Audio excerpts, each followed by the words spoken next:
مخلوطش میکنیم تا دقیقاً یه شکل بشه. تعمیر داریم، تعمیر هدفون. اگه هدفونت خراب شد نمیخواد بندازیش بیرون، چون با خمیر میلپوکس دقیقاً مثل این کاری که انجام دادم میتونی درستش کنی. هدفون رو از اون جایی که اتصالش قطع شده اتصال بدین.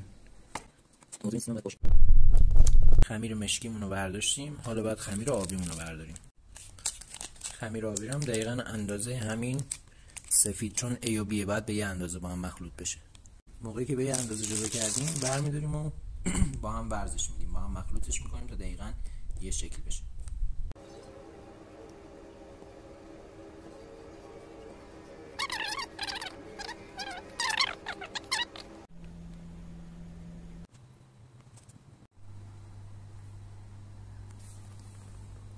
خمیر میلپوکس برای اتصالات هدفونتو اگه خراب شد خودت درستش کن.